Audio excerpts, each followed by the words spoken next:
Et voici donc le dernier plateau de cette matinée où nous accueillons Patrick Deville qui est à ma gauche, Kapka Kassabova qui est à ma droite. Ici, nous avons avec nous Saber Mansouri. Ah non, non, oh là là, je m'en mêle les pinceaux, ça commence. Et Karim Katan et Saber Mansouri. Voilà, en plus j'ai parlé avec eux avant et je sais qui est qui, mais voilà. Et puis alors à côté, ici, vous avez Pascal Jourdana, qui est venu sans livre cette année, mais qui va parler des livres des autres, comme oui. beaucoup de talent, comme d'habitude. J'hésite. L'année prochaine, je viendrai peut-être avec un livre. On commence ? On va commencer par... je l'ai prévenu, puisque c'est la dernière arrivée sur le plateau, on va commencer par elle. Kapka Kassabova, vous êtes née, vous avez grandi à Sofia, en Bulgarie, vous avez étudié au Collège français de Sofia. Après avoir quitté la Bulgarie avec votre famille à la fin de l'adolescence, vous vivez en Nouvelle-Zélande d'abord pendant 12 ans. Vous étudiez là-bas la littérature française, russe et anglaise, et l'écriture. Et puis, vous y publiez vos premiers livres de poésie de fiction avant de déménager en Écosse en 2005, d'abord à Édimbourg, puis dans les Highlands d'Écosse. Vous avez un peu la bougeotte. Et vous êtes poétesse, autrice de fiction et de non-fiction. Votre langue maternelle est le bulgare, mais vous écrivez en anglais. Et elle parle l'anglais, l'espagnol, le français, le bulgare et encore d'autres ? Et le russe. Oui, je me disais bien que j'en oubliais. Ça sert de voyager. Alors, il y a eu un premier livre qui s'appelle Lisière, un voyage aux confins de l'Europe, qui a été publié chez Marchiali en 2020. Et puis, on va parler de celui-ci, L'écho du lac, prix du meilleur livre étranger en non-fiction, sorti en 2021, traduit de l'anglais par Morgane Seysana, aux éditions Marchiali également. On y va directement. Donc, j'ai dit vous avez la bougeotte, mais c'est pas du tout péjoratif. C'est parce que vous avez vraiment un goût pour le voyage, pour la marche, pour la découverte. Vous rendez pour ce livre aux sources de votre histoire maternelle sur les lacs d'Oride et Prespa, les deux plus anciens lacs d'Europe. Comment est-ce qu'on peut savoir ça, les deux plus anciens lacs d'Europe ? C'est vrai que, bonjour à tous et à toutes, c'est vrai que je n'ai pas fait d'enquête scientifique moi-même, mais je me fie aux scientifiques. C'est vrai que ces deux lacs sont des plus anciens sur Terre, en fait, entre 1 et 3 millions d'années. C'est un écosystème, les deux lacs, c'est des lacs jumeaux, et ça marque effectivement le sud-ouest de la péninsule balkanique. Mon précédent livre, Lisière, se déroule dans le sud-est des Balkans, sur une triple frontière. Et celui-ci aussi, les deux lacs, je ne me rendais pas compte au début que je me heurterais encore une fois à une triple frontière, parce que les deux lacs sont partagés par 3 pays. Il faut peut-être dire que ça a commencé, c'est un voyage géographique à l'extérieur et à l'intérieur, parce qu'il s'agit de géographie intérieure aussi, à la recherche des sources ancestrales pour moi un peu, parce que ma grand-mère vient du lac d'Ohrid et de l'ancienne ville d'Ohrid. Et... oui, juste pour m'adresser à l'idée d'avoir comment vous l'avez dit, avoir la bougeotte. Oui, c'est une question de terme peut-être, mais c'est aussi le syndrome de l'émigration sériale dans notre famille qui se passe, et que je suis la 4e génération de femmes dans la lignée maternelle d'avoir émigré. C'est ce que vous racontez, en fait, que ça part de là, comme s'il y avait une sorte de nécessité de spirale de l'exil, et qu'il fallait peut-être à un moment revenir pour comprendre, pour retrouver des sources, pour tirer des fils. C'est comme ça que ça s'est passé pour vous, à un moment, cette nécessité de retourner finalement dans ce lieu des origines. Surtout si ces lacs sont les plus vieux de l'humanité, enfin pas de l'humanité justement, du globe. Oui, disons que dans chaque famille, il y a certains thèmes, il y a certains sujets, certains drames, certains motifs qui se déroulent à travers des générations. Et c'était le point de départ de ce voyage de géographie variée. Un des points de départ, de me poser la question d'où vient cette syndrome de l'émigration sérielle, d'où vient la douleur, la maladie dans la famille, d'où vient cette soif de l'ailleurs, de s'échapper, toujours de s'échapper, parce qu'il y a ce thème de la fuite à travers des frontières dures. Voilà, le thème des frontières est toujours présent. Et voilà, c'était juste le point de départ de me poser ces questions. Mais c'est devenu très vite un voyage au-delà du personnel. Parce que je pense que quand il s'agit de géographie, on ne peut pas s'arrêter au personnel. C'est au moins l'écrivain que je suis, que très vite, je suis dépassée l'enquête familiale. Et je m'intéresse surtout à la rencontre voilà, inattendue. Je cherche les surprises. C'est un livre de rencontres, de nombreuses rencontres. C'est des rencontres avec des lieux, avec des paysages et évidemment avec beaucoup de gens. Alors, il y a des rencontres qui sont parfois des surprises esthétiques, simplement. Par exemple, là, quand on est à Skopje, si vous bifurquez vers l'est pour mettre le cap sur la Bulgarie, une nouvelle surprise vous attend.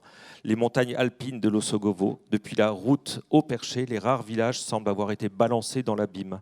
Les crêtes, pareilles au dos de créatures préhistoriques, cheminant vers on ne sait où, d'un pas de glace, sont d'un bleu délavé qui s'insinue en vous, comme le temps qu'il fait, un bleu des Balkans. Donc il y a comme ça, de temps en temps, des descriptions de paysages, mais c'est surtout des rencontres humaines. Et qui sont complexes parfois. C'est-à-dire que les histoires, les parcours de vie sont aussi compliqués que l'histoire des Balkans, en fait, ce que vous racontez. L'histoire politique, enfin, tout ce qui s'est passé, tout ce qui se déroule encore finalement, se retrouve au sein de chaque parcours individuel, on a l'impression. Oui, c'est quelque chose qu'on ne peut pas planifier forcément, mais ça m'arrive souvent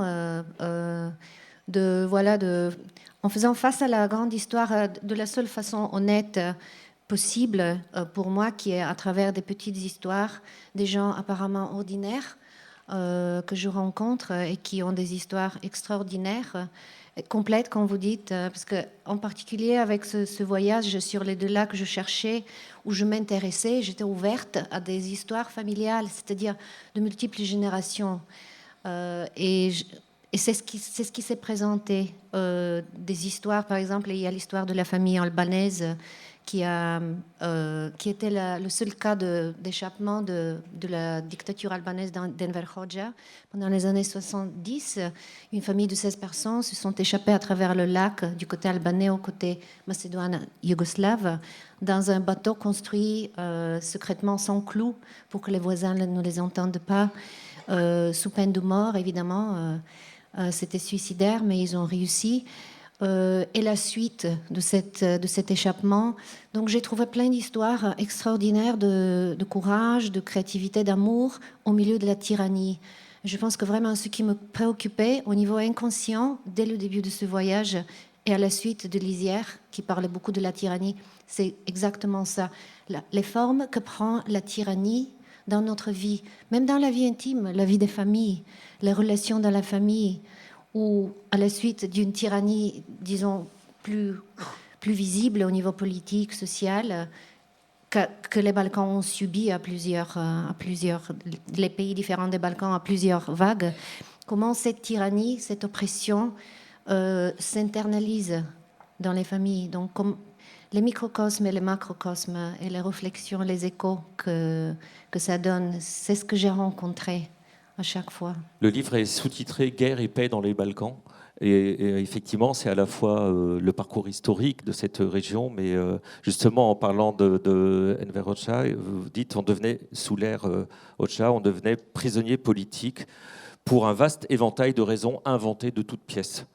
Cela pouvait aller d'un simple conflit avec votre voisin qui se vengeait en échafaudant un mensonge bien senti à votre sujet, à une brouille avec un ami qui s'avérait être un informateur, en passant par le fait d'écouter la radio étrangère et, comme c'était arrivé à un membre de la famille de Lazare ayant coupé 10 ans dans un camp de travail, d'affirmer que les chaussettes fabriquées en Yougoslavie étaient de meilleure qualité. Le moindre prétexte pouvait effectivement provoquer un emprisonnement et du coup provoquer des guerres entre des gens qui n'avaient a priori rien pour se haïr les uns les autres. Oui, et je suppose que cette culture du mensonge, cette culture internalisée du mensonge qui existe dans une dictature, ou même dans des démocraties, il y a des cultures de mensonge, c'est juste moins visible, mais ça existe. Ça m'intéresse parce que j'ai grandi dans une culture comme ça. Et que ce n'est pas le passé. Souvent, on me dit L'écho du lac, c'est un livre plutôt historique parce que ça parle du XXe siècle, du tout XXe siècle. Et pour moi, ce n'est pas un livre historique, c'est un livre présent, c'est un livre sur le présent. Parce que nous sommes en train, en effet, de vivre tout ça, de revivre les erreurs d'hier, dans un sens. Les guerres qui reviennent, les fantômes du passé qui reviennent. Et je m'adresse un peu à ça. J'avais l'impression un peu de faire face à ça. De ma façon modeste, dans ces rencontres avec des gens modestes. Il y a vraiment, je pense qu'il y a la clé de cette question, comment sortir du cycle, du vortex. D'ailleurs, le lac de Prespa a des vortex dangereux. Comment sortir de ce vortex de répétition du traumatisme? Collectivement, personnellement, il faut trouver une sortie. Et peut-être la sortie, c'est en partie le retour. Parce que qu'est-ce qui vous dit ça? C'est une bonne chose que tu sois revenu au lac? Parce que peu importe où nos errances nous mènent, toi et moi, nous le savons, les Balkans sont le cœur et l'âme de ce drôle de monde. C'est une très belle phrase qui vient d'une femme remarquable du lac. Il y a plusieurs figures de femmes du lac, les matriarches de lac, c'est une très forte figure. Ma grand-mère et ma arrière-grand-mère, et même ma mère, qui sait où ça s'arrêtera, mais ce sont des matriarches vraiment d'une ligne lacustrine de femmes, même si c'est une culture patriarcale, les femmes sont plus présentes. Et c'est une femme remarquable, et la veuve du dernier derviche, d'un des derniers tekkés sur le lac de Rhyd, c'est-à-dire ce sont des tekkés soufis de ces branches. Il y a plusieurs branches de l'islam mystique connues comme soufisme. Et là, il y a plusieurs branches qui sont purement des branches balkaniques du soufisme. C'est une histoire super intéressante que je ne connaissais pas et que j'ai connue à travers de cette famille, les derniers gardiens du tekké.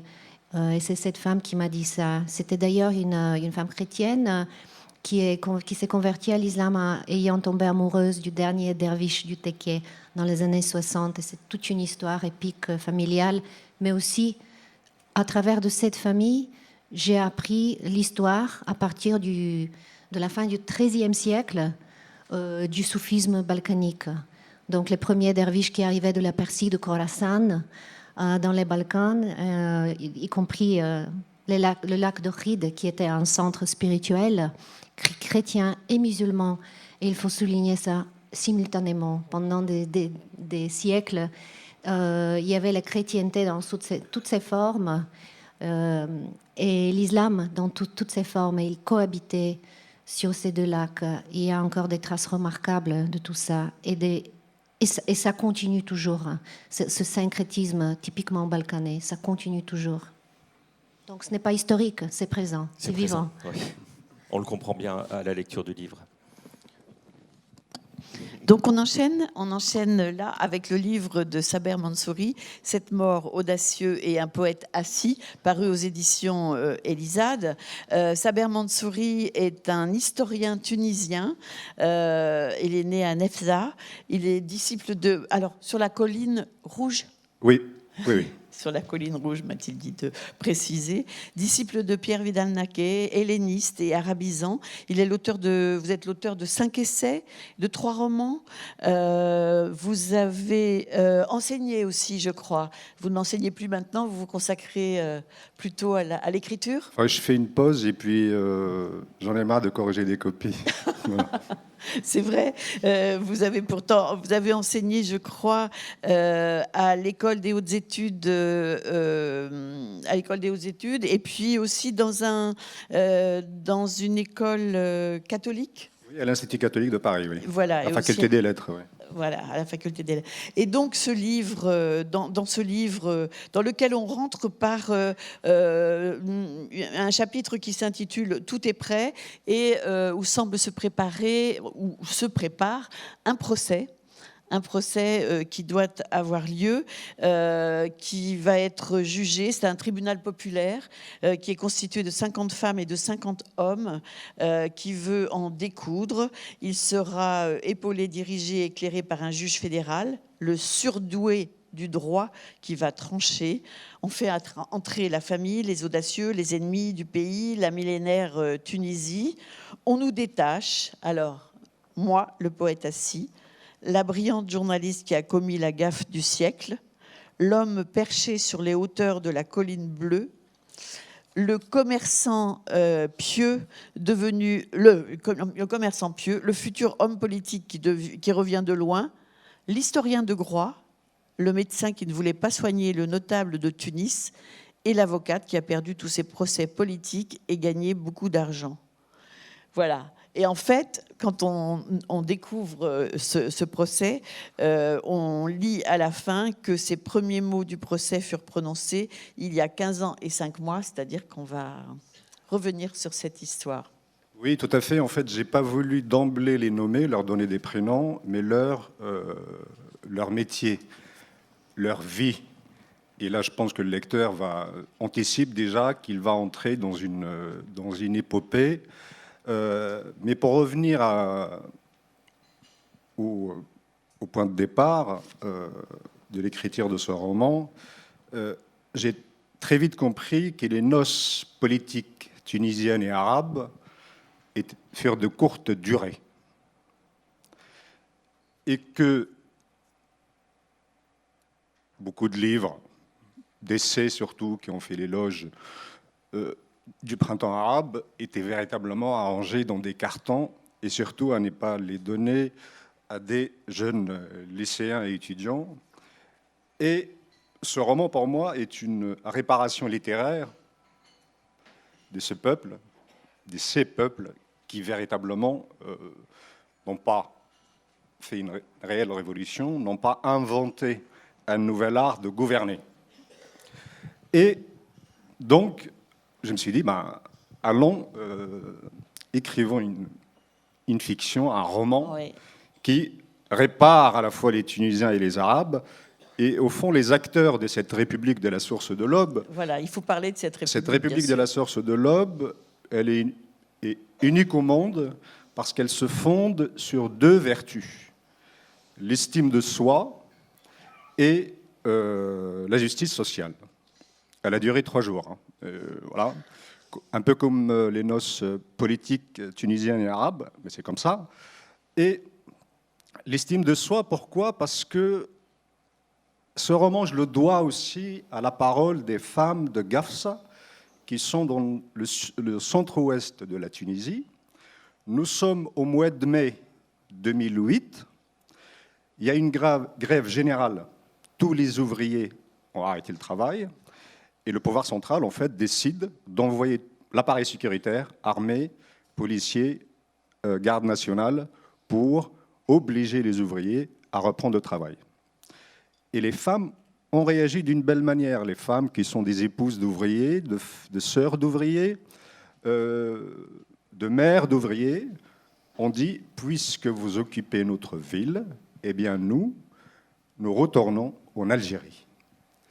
Et j'ai trouvé cette phrase splendide, sublime, qui raconte quoi en fait ? Qui raconte une histoire. Ce retour à soi, ce retour en Algérie, c'est tenter de retrouver la tribu éclatée, la tribu primitive, le pays perdu.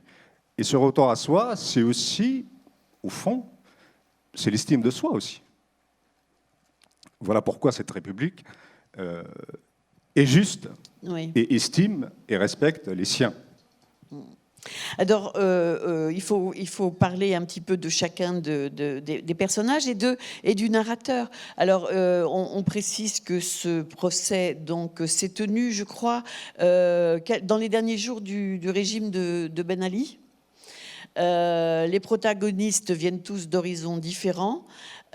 Si bien que ça permet, c'est pour ça je suppose que vous avez choisi tous ces personnages, ça permet d'embrasser la société tunisienne dans son ensemble et c'est ainsi que vous avez souhaité les regrouper dans cette utopie qui ne durera hélas que 3 jours et qui était une belle utopie. Oui, alors la difficulté la plus coriace pendant l'écriture de ce roman, c'est qui raconte. Et en fait, pour vous expliquer le titre, l'audace des morts, parce que ce sont eux qui racontent.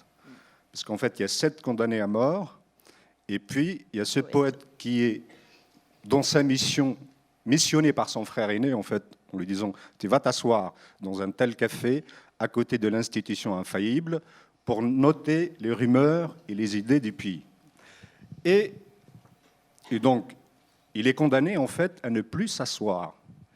Et il a erré pendant des années, parce que nous sommes en mai 2026, il a erré pendant des années, tout en tentant de se raconter à lui-même l'histoire. Mais à chaque fois, il est bloqué à une phrase, en fait. Et par miracle, les romans, la fiction permet du miracle, il est nulle part et il tombe sur une chaise.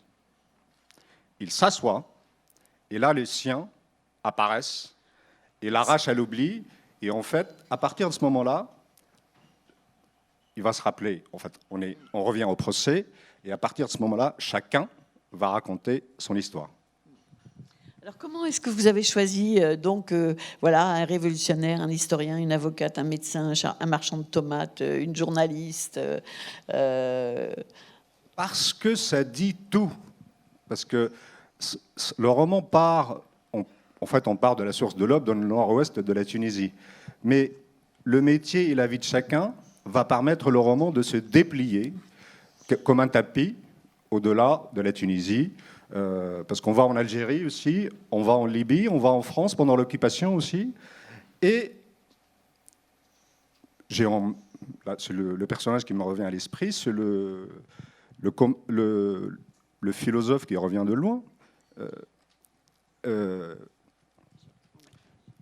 En fait, c'est un jeune philosophe qui devient commerçant.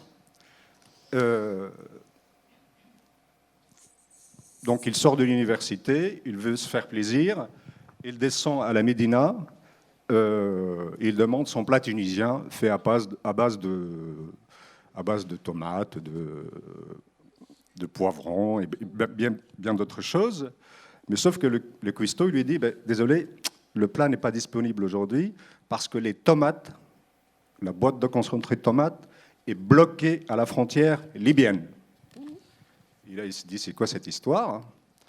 Et donc, petit à petit, il va véritablement abandonner ses études philosophiques et tenter de comprendre l'odyssée de la boîte de concentré de tomates. Ça va l'emmener loin. Ça va l'amener très loin. Et donc, après enquête, il apprend que la boîte fait un aller-retour. Donc, c'est-à-dire que les Tunisiens la vendent sur le marché libyen parce que c'est un produit subventionné qui est vendu sur place pas trop cher. Donc, certains malins tunisiens vont la rechercher et la ramener en Tunisie. Et donc, ce type qui est honnête intellectuellement, il va se dire franchement, je vais abandonner le concept et je vais essayer de comprendre cette histoire. Et donc, après, il va réussir à entrer en contact avec Kadhafi. Il va d'abord lui écrire une lettre en lui disant que les Tunisiens vous trompent, vont manger à votre peuple une tomate infecte, et que moi et mes frères et sœurs, nous sommes prêts à vous proposer à donner aux Libyens une tomate bio, de bonne qualité, etc. etc. Et il se trouve que cette lettre touche Kadhafi, et donc je ne vais pas raconter parce que comment il arrive à le contacter, c'est par des canaux, mais je ne vais pas... Et petit à petit, il va devenir son conseiller. Et un des premiers conseils, c'était vraiment, ils se réunissent non pas sous une tente de Kadhafi, mais dans des palaces en Libye, enfin dans des palaces, dans des belles demeures, dans des belles maisons. Ils discutent sur l'état du monde, du Proche-Orient, du Moyen-Orient. Et je plaçais le premier conseil à la veille de l'invasion irakienne au Koweït. Et donc, le philosophe lui dit, mais tu es au courant de ça? Il me dit, bien sûr, Saddam m'a appelé la veille. Il lui dit, j'espère que tu vas l'empêcher. Il me dit, mais non, pas du tout, au contraire. Je lui dis, vas-y, fonce. Et je lui dis, pourquoi? Parce que j'ai envie de devenir le leader arabe, le futur leader arabe. Donc c'est un dialogue saisissant, cynique, enfin malheureux aussi. Et donc, voilà pourquoi le roman, en fait, permet de sortir de la zone, parce que c'est pas un roman régional, comme on dit, mais... C'est un roman qui va nous faire voyager jusqu'à Groix, quand même. Alors là, j'avoue quand même que j'étais un petit peu stupéfaite de voir l'île de Groix arriver dans cette histoire. On peut juste en dire un mot, c'est l'histoire de l'historien? En fait, parce que c'est 5 frères et c'est 3 sœurs de la même famille, c'est une tribu en fait. Ils veulent faire une révolution, mais fondée par un travail de mémoire historique. Et le frère aîné était persuadé que Bourguiba n'était pas en exil à Groix, mais en formation politique accélérée. Pour les préparer... Par l'État français. Pour les préparer à l'indépendance et à l'accès au palais de Carthage. Et donc, lui, il va s'enquêter, il va sur place, mais malheureusement, il ne met pas la main sur les bonnes archives, c'est comme ça, c'est malheureux pour les historiens. Mais ça arrive. Mais bon, il va quand même épouser une normalienne, etc. Voilà, il va se consoler autrement. Voilà, alors on ne va pas parler de tous ces personnages, de ces 7 morts qui vont raconter leur vie, en fait, leur vie d'avant, à ce poète assis. Mais voilà, vous aurez compris que c'est assez surprenant dans la construction et en même temps, on apprend beaucoup de choses sur la Tunisie. Alors, je crois que vous préparez un prochain livre qui va sortir au mois d'août, là? Ah non, je ne le prépare pas. Il est chez l'imprimeur. Il sort au mois d'août, oui. Il est chez l'imprimeur, oui. C'est un essai, en fait. Ça s'appelle la démocratie sans le peuple. Et pratique. C'est un essai, donc... alors, un essai, c'est le sujet. Donc, et surtout que ça me permet de faire reposer ma main droite, parce que j'écris à la main mes romans. Donc, alors que l'essai, c'est directement sur l'ordi. Merci.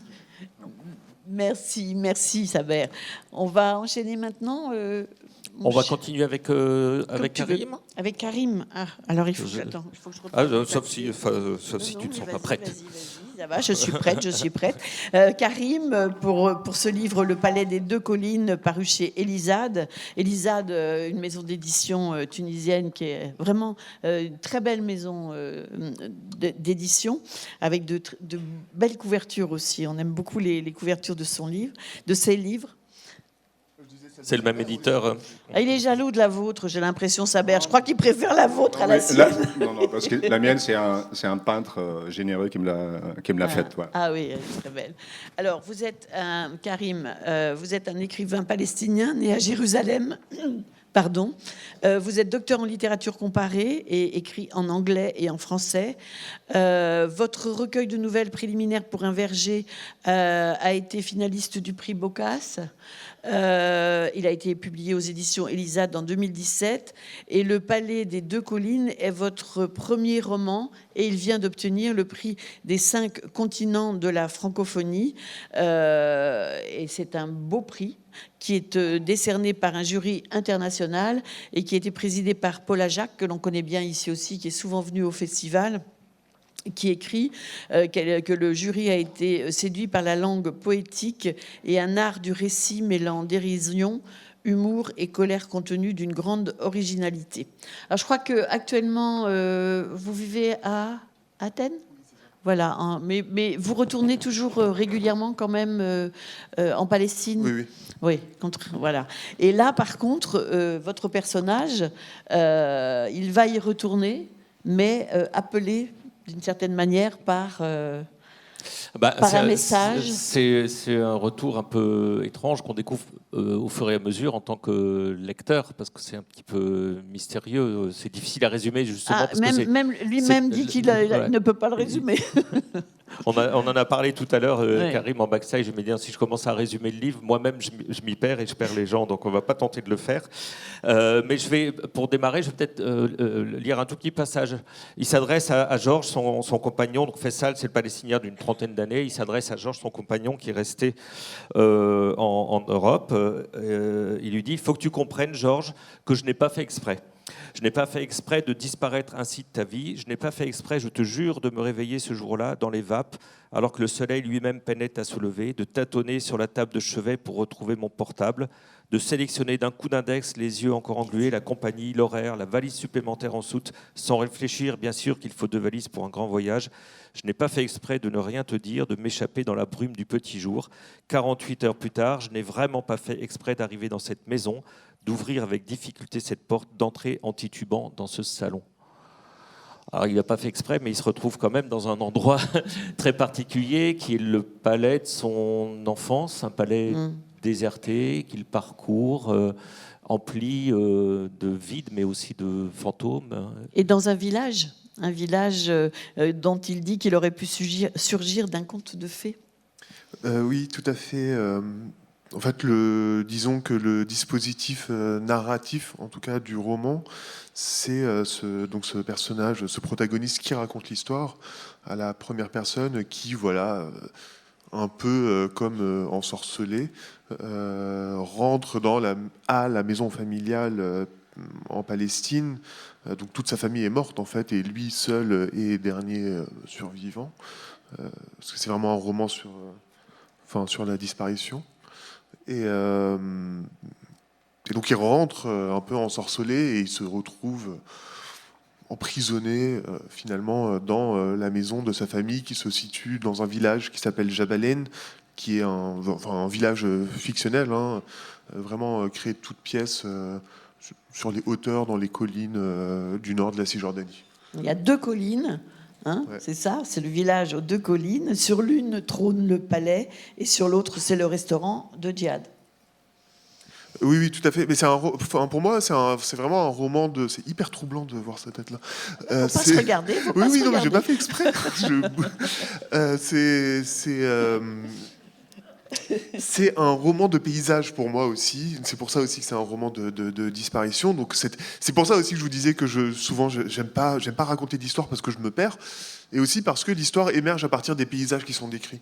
Et pour moi, ce qui était très important, c'était ce village fictif qui est vraiment... Enfin, on entre dans le merveilleux. Donc c'est un village, voilà, où court une espèce de sorcellerie, où il y a des figures vraiment de toutes sortes de folklores différents, que ce soit des sorcières ou des ghouls ou des fantômes, ou enfin vraiment... voilà, on est dans la magie, en fait. On est vraiment dans le merveilleux. Et c'est ces paysages merveilleux du village et le palais des 2 collines, à partir duquel a émergé en fait le reste de la fiction. Et il y a un personnage important dans l'histoire, c'est la grand-mère, qui n'est pas là en fait, mais qui est là. Oui, parce qu'il y a des fantômes. Et donc, en fait, voilà, dans cette maison vide, il est confronté aux fantômes, notamment de sa famille. Donc, c'est pas une métaphore, c'est vraiment le fantôme de la grand-mère qui apparaît peu à peu, etc., qui lui fait peur au début, puis elle le saoule. En fait, c'est ça, c'est de la dynamique. Avec laquelle il a un dialogue très difficile. Ouais, elle le saoule, vraiment. Et lui, en fait, c'est aussi donc, finalement, le narrateur, Faisal, et la grand-mère, en fait, portent... 2 discours ou deux idées de ce qu'est la politique. Donc la grand-mère, le fantôme de la grand-mère est une résistante qui veut absolument prendre les armes, qui pousse contre les colons, contre les Israéliens, qui pousse son petit-fils à prendre les armes, et lui est, disons, ou en tout cas vient avec une espèce de nihilisme, ou une espèce de résignation, en fait, de désir de la destruction, de la disparition. Enfin, il est vraiment très, très dur. Et donc, ils sont dans une espèce de confrontation un peu permanente qui est la dynamique, en fait, de l'histoire. Donc, il se passe plein de choses, mais disons que le fil directeur, c'est cette espèce de face à face du fantôme et du fils. Alors, ce qui dit aussi, alors tout ça, je l'ai dit par fragments, et puis par aussi des passages qui sont parfois rêvés, ou d'autres fois beaucoup plus réalistes. On se demande toujours dans quel état d'esprit il est, en quelque sorte. Ce qu'il explique à un moment, c'est que finalement, il y a une famille partie en exil, ou mort sur place, ou mort plus tard, qui justement accumule les morts finalement sans aucun intérêt, des morts tellement anodines qu'elles en sont presque ridicules. En tout cas, ça ne fait pas du tout des martyrs. Donc il y a une crise cardiaque, il y a un cancer, il y a Alzheimer, il y a peut-être un suicide, bon, des circonstances toujours un peu banales en quelque sorte pour une famille qui devrait être prise. Bon, C'est pas banal quand même. non, c'est pas banal, mais c'est banal. Oui, c'est des morts très. Oui, voilà, il y a une espèce de liste. En fait, c'est une liste. À un moment, il tient comme un petit notable en fait. La liste des morts de sa famille. Puis il dit machin est mort ici d'un cancer, truc est mort là-bas. On sait pas trop pourquoi. Machin est mort là. On pense à Alzheimer. Enfin, oui. Du coup, c'est la liste. C'est comme si finalement l'héroïsme demandé par cette grand-mère aussi, finalement, dans la réalité, c'est autre chose qui s'est passé. Et à un autre moment, c'est vrai qu'il dit, mais il s'adresse à Georges de nouveau, tout comment en sortir, puisque je ne le souhaite pas. La plus belle des nouvelles, c'est que le monde soit enfin, à mon image, vidé de tout. Mon pays me ressemble enfin. Que peut-on souhaiter de plus beau qu'un pays fait à son image, donc vidé de tout? C'est très désabusé. Oui, c'est vraiment un personnage qui trouve dans la disparition de la Palestine. En fait, pour juste remettre un contexte, disons que lorsque l'on écrit à partir de la Palestine, ou en tant que palestinienne ou palestinien, même pas seulement l'écriture, même lorsqu'on pense, lorsqu'on vit, etc., on opère à partir d'un trou noir, quand même, qui est le nettoyage ethnique de 1948. Et ça pose vraiment la question, pour les Palestiniens, mais pour beaucoup d'autres gens aussi, qu'est-ce que c'est, un, d'écrire à partir de la disparition, et deux, d'écrire au crépuscule de l'existence d'un peuple. Encore une fois, c'est pas une réalité singulièrement palestinienne. Je pense que c'est quelque chose, qui parle à énormément de peuples différents qui font face à la disparition. Et ce personnage, je l'ai voulu vraiment cynique. En fait, j'ai voulu qu'il pousse cette logique jusqu'à sa conclusion finale, qui est une espèce de jouissance, parfois même un peu sexuelle, un peu bizarre, etc., dans la destruction. Dans une espèce de, c'est pas une disparition des valeurs, parce que c'est pas la question, mais c'est une espèce de, oui, il est aussi marrant, mais il est très sombre dans sa perspective. Et la grand-mère, au contraire, apporte, même si elle aussi a ses propres contradictions dans son rapport à l'engagement, à la résistance, etc. Parce que finalement, lui, ce qu'il dit à sa grand-mère, à juste titre, c'est que finalement, elle n'est rien d'autre qu'une grande bourgeoise qui veut défendre sa propriété, ce qui n'est pas non plus la chose la plus glorieuse qui soit. Mais elle apporte quand même une structure au monde, une espèce d'espoir, de vision qui est très différente de la sienne. Vous avez répondu dans une interview que votre espace littéraire, dites-vous, est très restreint. Vous vous interrogez beaucoup sur ce que ça veut dire d'écrire autour de la Palestine en français. Vous avez l'impression qu'il y a un sentiment de gêne face à l'expression d'une colère palestinienne en littérature, et vous le sentez plus en français qu'en anglais. Ah oui, mais ça... les Français, ils aiment pas. En fait, ce que je dis, les Français aiment avoir pitié des Palestiniens. Ça, ils adorent. Et ils adorent venir me voir et me dire, oh là là, c'est terrible.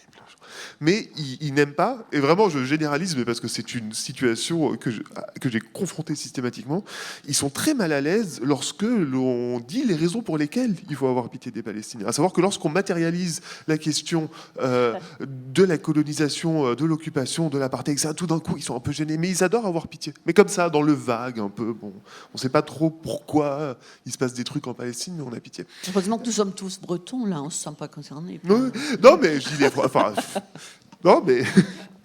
Non, mais on entend, on entend. Mais encore une Et fois, on comprend, en plus. ce qui m'intéresse, en fait, c'est que. Je reviens souvent à ça, c'est que c'est pas une singularité palestinienne. C'est qu'on pourrait remplacer palestinien par. Mais c'est comme le fait que. Exactement, par bosniaque, ouais. par ukrainien. Enfin, c'est vraiment. Je pense que c'est vraiment un rapport qui est plutôt français. Dans l'espace anglophone, il y a d'autres défauts, mais pas forcément celui-là, je trouve. Moi, je trouve mais- que c'est bien de finir là-dessus. On prend une petite claque et ça nous fait du bien Ah aussi. bah. Ça réveille. Hein.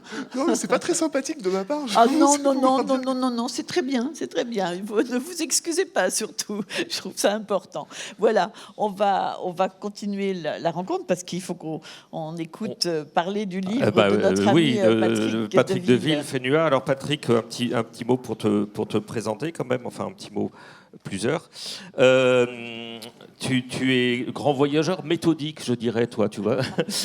Il y a vraiment quelque chose de programmatique dans les voyages. Tu écris des romans d'invention sans fiction, des livres où tout est vrai, et où se croisent une sorte de journal, des réflexions sur l'histoire, la grande, ses échos dans la petite histoire du quotidien, des événements contemporains qui viennent de l'extérieur, parfois par les journaux que tu lis dans les voyages, les nouvelles du monde en quelque sorte.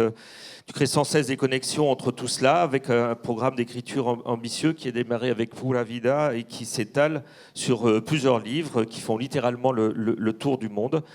Tu es l'auteur d'une douzaine de romans, dont le très remarqué Peste et choléra, qui avait eu le prix Femina en 2012. Il y en a d'autres. Et pour terminer cette présentation, dire aussi que tu diriges la Maison des écrivains étrangers et traducteurs, la MIT, à Saint-Nazaire, avec aussi l'excellent festival littéraire Meeting. Et là, on parle de Fénua, qui vient de recevoir le prix Joseph Kessel. Et oui, bravo Patrick. C'est pas Nous rien sommes comme très prix. heureux pour toi. Alors, Bon prix. quand même, peut-être on peut commencer par ça, parce que c'est un mot qu'on ne connaît pas, Fénua. C'est quoi? Oui, Fénois, oui. Bah oui. Fénois, c'est le nom que donnent les Tahitiens à leur pays. C'est le pays avec un P majuscule. Et c'est en fait un pays, c'est toute la Polynésie dont il est question là.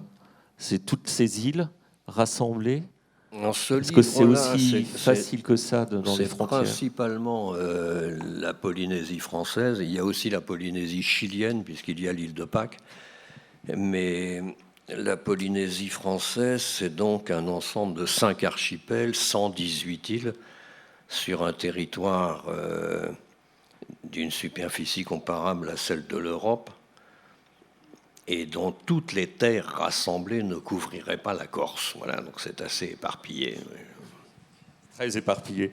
Alors la porte d'entrée du livre, c'est Gustave, qui est le frère de Pierre Loti. C'est par lui qu'on rentre dans le livre. Et j'aimerais bien que tu nous dises pourquoi finalement c'est Gustave Viau, médecin, qui ouvre cet itinéraire.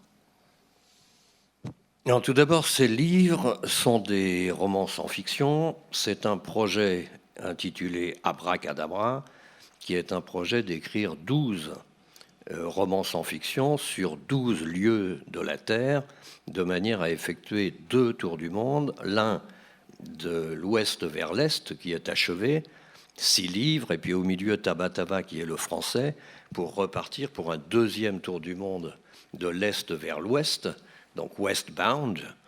Et dans ce 2e tour du monde, le premier était Amazonia, de l'Atlantique au Pacifique, aux Galapagos. Et là, depuis les Galapagos, j'ai suivi la navigation du Beagle, le navire sur lequel était Charles Darwin aux Galapagos, qui a quitté les Galapagos pour se rendre à Tahiti, à Papeete, et donc avec mon tapis volant, je suis arrivé avant l'arrivée de Darwin à Papeete. Et là, la dernière fois, j'ai loué donc une cabane pendant 3 mois à Punauia, quelques kilomètres au sud de Papeete. Et je suis parti avec une bibliothèque considérable pour relire tout ce qui s'était écrit. Et puisque tous ces livres commencent en 1860 jusqu'à aujourd'hui. Et là, c'était un cadeau, puisque la première photographie de Tahiti, qui est un calotype, le procédé du calotype, cette première photographie de Tahiti est prise par un jeune chirurgien de marine, Gustave Viau, le 15 août 1860. Et ce Gustave Viau aura une vie absolument tragique. Il y eut de la chair à colonisation comme il y eut de la chair à canon. Tous ces jeunes hommes ont été sacrifiés. Il est rapatrié sanitaire de Polynésie. Il est envoyé ensuite à Saïgon. On le charge d'ouvrir un hôpital ou un lazaret sur l'île de Pulo Condor, au sud du delta du Mékong. Là encore, ça se passe très mal. Il meurt sur le chemin du retour. Et comme c'était l'usage dans la marine, il est immergé. On jette la dépouille par-dessus bord.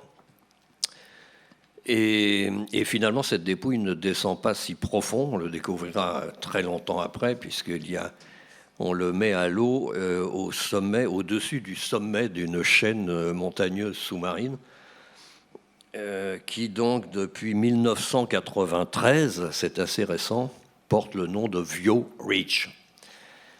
Et donc, son jeune frère, il a essayé de dissuader son jeune frère de se lancer à son tour dans la boutique maritime, comme il dit, et néanmoins le jeune frère désobéit, fait la navale à Brest, devient lui-même officier de marine, et sa première affectation, c'est en 1871 à bord de la Flore de Valparaiso, sur la côte chilienne, pour l'île de Pâques, puis les Marquises, puis les Tuamotu, puis Tahiti.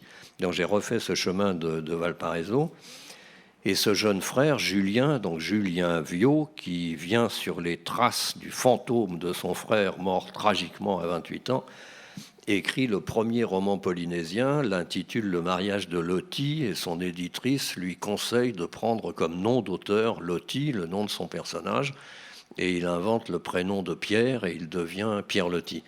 Et donc à partir de là, j'ai lu tous ces livres classés chronologiquement en langue française et en langue anglaise de 1800. Enfin, je remonte avant, évidemment, avec l'arrivée de Bougainville, un siècle avant, et de Cook et de Wallis. C'est cette grande querelle entre les Français et les Anglais. Alors oui, on parlait du regard des Anglais et des Français sur la Palestine. Il y a un regard et une manière de coloniser aussi différente. Bien avant les accords Sykes-Picot.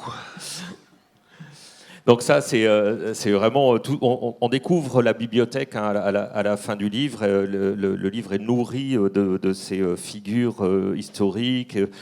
Évidemment Stevenson, évidemment Melville, qu'on connaît surtout par Moby Dick, mais en fait il y a des romans polynésiens que tu nous fais découvrir de manière plus forte, Victor Ségalen, et puis je dirais bien sûr Gauguin qui fixe l'imaginaire, en quelque sorte tu as parlé de la première image photographique, mais avant il y a d'autres images, c'est celle de Gauguin, qui ont fixé cet imaginaire et qui ont peut-être provoqué des voyages. Non, c'est l'inverse, c'est bien après Gauguin.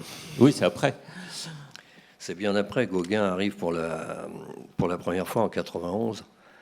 Et oui, enfin, il y a deux imaginaires. C'est ce que je découvrais finalement au fur et à mesure des lectures. Il y a réellement l'anglaise et la française, avec une image vraiment différente. Et ces parallèles sont vraiment indépendantes pendant très très longtemps.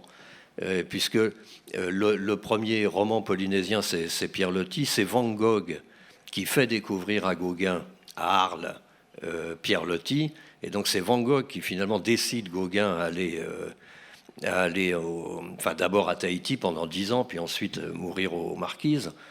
Et ensuite, il y a évidemment Victor Ségalen, le Brestois, qui est lui, à son tour, ancien de la navale, qui a étudié, qui est lui aussi chirurgien de marine. mais qui arrive malheureusement 3 mois après la mort de Gauguin, sur l'île d'Ivaoa aux Marquises. Et puis ensuite, la ligne continue comme cela. Et parallèlement, ceux qui écrivent en anglais, qui ne sont pas forcément des Anglais, mais enfin depuis Wallis, Cook, etc., évidemment, le fondateur, c'est Herman Melville, qui est marin, lui, sur un baleinier, et qui déserte sur l'île de Nuku'iva, qui passe du temps invité ou prisonnier des cannibales Taipi, et qui ensuite écrit son premier roman sans fiction, Taipi, qui a un succès considérable, puis le deuxième, Homo, qui a également un succès considérable. C'est intéressant pour tous les écrivains aussi, cette histoire de la postérité, parce que les premiers romans sans fiction de Melville ont un succès considérable, et puis quand ensuite il se met à la fiction, écrit Moby Dick, c'est un échec total. On l'oublie aujourd'hui, mais Herman Melville est mort dans l'oubli total. On ne sait plus qui c'est quand il meurt. Mais néanmoins, après cet États-Unien Herman Melville, c'est l'Écossais Robert Louis Stevenson qui part aux Marquises et à Tahiti sur les traces de Melville. Et ensuite, au début du XXe siècle, c'est Jack London qui part sur les traces de Stevenson, qui allait sur les traces. Et donc, ce sont des lignes comme cela tout à fait parallèles. Et le premier qui va faire la conjonction de ces deux parallèles, c'est finalement le dinardais Alain Gerbaud, navigateur, dans les années 20-30, parce que comme il est dinardais, il est anglophile et anglophone, et on l'a oublié aujourd'hui, mais les livres d'Alain Gerbaud dans les années 20-30 ont eu un succès populaire absolument considérable, et c'est parce que Gerbaud, dans ses livres, aujourd'hui totalement oubliés, disait le plus grand bien d'Herman Melville, qu'on traduit pour la première fois Herman Melville en français, alors qu'aujourd'hui Gerbaud est complètement oublié. C'est intéressant parce que c'est incroyable. Voilà, la postérité, enfin comme disait Michon souvent, la postérité c'est des cons comme nous, et donc il est imprévisible de savoir ce qui demeurera dans l'histoire de la littérature. Gerbaud avait encore connu des îles éloignées et indemnes, des motus sur lesquels la vie était lente et paisible. Donc tu le cites, quelquefois on voyait les indigènes se rendre à la Grande Terre où ils avaient leur plantation et en revenir chargés d'ignames et de patates douces, mais je ne crois pas qu'ils avaient à travailler plus de 5 à 6 heures par semaine pour se nourrir. Telle était la merveilleuse fertilité du sol dans ces îles. C'était un peuple heureux auquel la civilisation blanche n'avait pas encore créé de besoin. Alors, tout à l'heure, tu as dit que pour écrire, tu as loué une cabane, tu t'es retrouvé dans une solitude assez extrême en dehors de la bibliothèque. Oui, non, c'est aussi une expérience forte. C'était l'expérience que je voulais mener. J'avais déjà séjourné, voyagé en Polynésie dans la prévision de ce livre, puisque ce projet Abracadabra a commencé il y a plus de 25 ans. Donc je travaille depuis plus de 25 ans sur ces 12 livres alternativement. Et donc la Polynésie, j'avais commencé à y séjourner, oui, il y a une bonne dizaine d'années. Mais là, je voulais mener cette expérience de solitude absolue. Et d'une part, voilà, dans cette cabane, lire toute cette littérature, mais vivre aussi absolument seul. Enfin, j'étais bien obligé de sortir de temps à autre pour aller acheter à manger. Mais donc, et puis un rythme de vie aussi complètement différent. Je me couchais comme les crabes et les poules à 6 heures du soir, et je me levais à 5h30 du matin devant le lagon, puisque c'est donc le lagon sud ouest de Tahiti, et le soleil se lève vers 5h30 du matin sur la barre des Brisants à l'extrémité du lagon, et on voit la silhouette de l'île sœur de Moorea. Enfin, c'est un lieu absolument magnifique, mais en même temps il y a une tristesse, il y a une noirceur chez les Polynésiens, et qui vient des paysages. Évidemment, les peuples naissent et grandissent dans des paysages qui influent énormément. Et c'est pas un peuple joyeux du tout, contrairement aux clichés, enfin, comme cette fresque qu'il y avait naguère encore à l'hôtel de l'Univers ici, qui était à ce point politiquement incorrecte qu'on a profité de la rénovation de l'hôtel pour la faire disparaître. Mais il y avait ici une fresque à Saint-Malo de l'arrivée des hommes de Bougainville à Itia sur l'île de Tahiti, avec les vainés au sein nu, les accueillant à bras ouverts. Et évidemment, les choses se sont passées un peu différemment. Il y a eu une guerre coloniale difficile pour s'emparer de Tahiti. Puis ils ont encore quelques raisons à l'heure actuelle d'avoir des rancœurs contre nous. Oui, enfin, après, c'est un problème de... Voilà, c'est un problème de communication. On a eu du mal à leur faire aimer les essais atomiques. Oui. Oui. Mais donc, je menais cette... voilà, je voulais mener aussi cette expérience. Et donc, lorsqu'on est absolument seul comme ça pendant très longtemps, et en se levant très très tôt, et en attrapant les rêves de la nuit, en les notant, et donc dans mes rêves se mêlaient à la fois des personnages de romans, puisque j'étais en train de lire énormément de romans, des écrivains, Gauguin, peintre, qui était mon voisin, puisque voilà, ce sont des voyages dans le temps, mais le Faré de Gauguin à Tahiti était à quelques centaines de mètres de la cabane que j'ai louée. Mais aussi, évidemment, mes propres morts. Ces îles sont emplies de fantômes, des Tupapau. Et on sent réellement cette crainte, cette proximité des fantômes qui sont dans les toiles de Gauguin. Il y a une toile magnifique où une femme dort, et puis il y a ce Tupapau qui l'observe. Et on ne sait pas si c'est le Tupapau qui observe cette femme qui dort, ou si c'est la femme qui dort qui rêve ce Tupapau qui l'observe. Et bien évidemment, je retrouvais moi aussi au réveil mes propres Tupapau, mes propres fantômes, les morts de ma famille, mes amis disparus, etc. Donc c'était une expérience. Oui, c'était une expérience au-delà de la géographie, très différente. Il y a des livres où je me déplace beaucoup et où je n'ai pas cette chance de passer 3 mois absolument seul. C'est un privilège, évidemment. Voilà. Moi, j'ai eu l'impression que c'était la première fois dans un de tes livres qu'il y a cette place aux rêves, justement, et à noter des rêves. Et juste pour terminer, tu écris: un rêve peut à jamais bouleverser au réveil la vision d'un lieu ou d'une vie. Oui, absolument. Absolument, oui. On rappelle le titre. Alors, c'est Fenua de Patrick Deville aux éditions Seuil, dans la collection Fiction et compagnie. Et prix Joseph Kessel, décerné Exactement. cette année. Voilà. Le Palais des Deux Collines, oui, on peut l'applaudir, bien oui. sûr. Bien sûr. Bien sûr.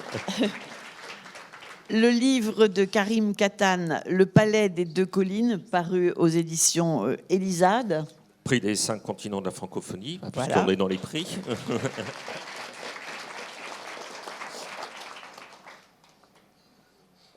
C'est moi qui continue, pardon. L'écho du lac de Kapka Casabova, traduit de l'anglais. J'ai le nom de la traductrice par Morgane Saessana aux éditions Marcali. Prix du meilleur livre étranger de non-fiction. Bravo. Et puis le livre de Saber Mansouri, 7 morts audacieux et un poète assis, paru lui aussi aux éditions Elisade. Voilà, des livres qu'on vous invite à lire aussi. Voilà, merci à vous tous pour votre attention.